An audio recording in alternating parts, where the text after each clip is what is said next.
29 अप्रैल 2026, जबलपुर का बरगी डैम। शाम का वक्त, नर्मदा नदी की लहरों पर चलता एक खूबसूरत क्रूज। लोग हंस रहे थे, बच्चे सेल्फी ले रहे थे, कोई परिवार के साथ छुट्टियां मना रहा था तो कोई दोस्तों के साथ इस सफर को यादगार बनाना चाहता था।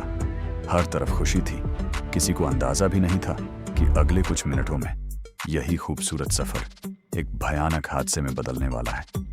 क्रूज धीरे धीरे नदी के बीच आगे बढ़ रहा था। ऊपर म्यूजिक चल रहा था, लोग डांस कर रहे थे, कोई वीडियो बना रहा था, कोई सनसेट को अपने कैमरे में कैद कर रहा था। बच्चों की हंसी पूरे माहौल को खूबसूरत बना रही थी। ऐसा लग रहा था जैसे यह शाम हमेशा याद रहने वाली है। लेकिन तभी मौसम बदलने लगा। नर्मदा नदी के ऊपर काले बादल तेजी से छाने लगे, तेज हवाएं चलने लगीं। पहले लोगों को लगा कि यह सामान्य बारिश होगी, लेकिन कुछ ही मिनटों में हवा खतरनाक हो चुकी थी। पानी की लहरें ऊंची उठने लगीं और शांत दिखने वाला बरगी डैम अचानक डरावना लगने लगा। क्रूज अब तेज हवाओं में हिल रहा था। लोगों के चेहरों पर डर साफ दिखाई देने लगा। बच्चे अपने माता पिता को पकड़कर खड़े थे। कुछ लोग नीचे जाने लगे तो कुछ ऊपर वाले डेक पर इकट्ठा हो गए। हर कोई खुद को संभालने की कोशिश कर रहा था। रिपोर्ट्स के अनुसार तेज तूफान और एक तरफ बढ़ती भीड़ की वजह से क्रूज का बैलेंस बिगड़ने लगा। कप्तान ने कंट्रोल करने की कोशिश की, लेकिन हवाएं बहुत तेज थीं। अचानक क्रूज एक तरफ झुका, लोग गिरने लगे, चीखें गूंज उठीं। कोई मदद के लिए पुकार रहा था, कोई अपने बच्चों को बचाने की कोशिश कर रहा था। और फिर सिर्फ 30 सेकंड में पूरा क्रूज पानी में पलट गया। चारों तरफ अफरा तफरी मच गई। लोग नदी में गिर चुके थे, कुछ तैरना जानते थे, लेकिन कई लोग पानी में खुद को संभाल भी नहीं पा रहे थे। किसी की चीख सुनाई दे रही थी, कोई अपने परिवार को ढूंढ रहा था, कोई डूबते हुए मदद मांग रहा था। उसी अफरा तफरी के बीच एक माँ अपने छोटे बच्चे को सीने से लगाए हुए थी। वह हर हाल में अपने बच्चे को बचाना चाहती थी। तेज लहरों के बीच भी उसने अपने बेटे का हाथ नहीं छोड़ा।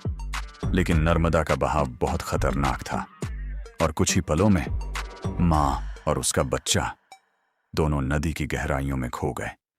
उस दृश्य को जिसने भी देखा, उसकी रूह कांप उठी। कुछ लोग किसी तरह तैरकर किनारे पहुंचे, लेकिन कई लोग लापता हो चुके थे। हादसे की खबर मिलते ही पूरे इलाके में हड़कंप मच गया। स्थानीय लोग मदद के लिए दौड़ पड़े। फिर एनडीआरएफ और एसडीआरएफ की टीमें मौके पर पहुंची। रात के अंधेरे में रेस्क्यू ऑपरेशन शुरू हुआ। गोताखोर पानी के अंदर लोगों को खोज रहे थे। हर गुजरते मिनट के साथ उम्मीद कम होती जा रही थी।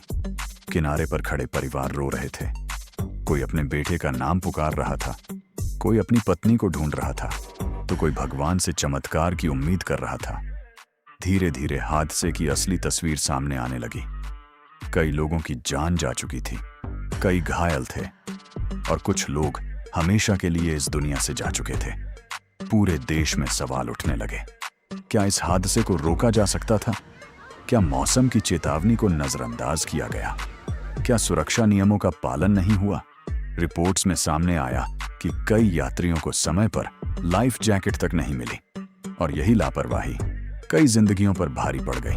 सोचिए, जो लोग कुछ घंटों पहले खुशी खुशी इस सफर पर निकले थे, उन्होंने कभी नहीं सोचा होगा कि वो वापस घर नहीं लौट पाएंगे।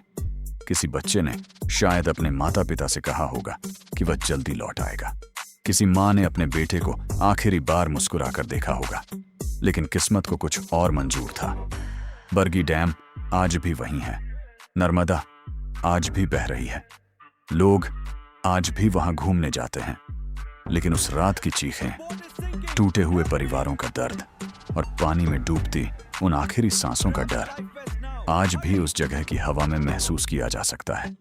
यह हादसा सिर्फ एक दुर्घटना नहीं था, यह एक चेतावनी थी कि छोटी सी लापरवाही, सुरक्षा नियमों को नजरअंदाज करना और खतरे को हल्के में लेना कितनी बड़ी कीमत मांग सकता है, क्योंकि कभी-कभी मौत आने से पहले आवाज नहीं करती।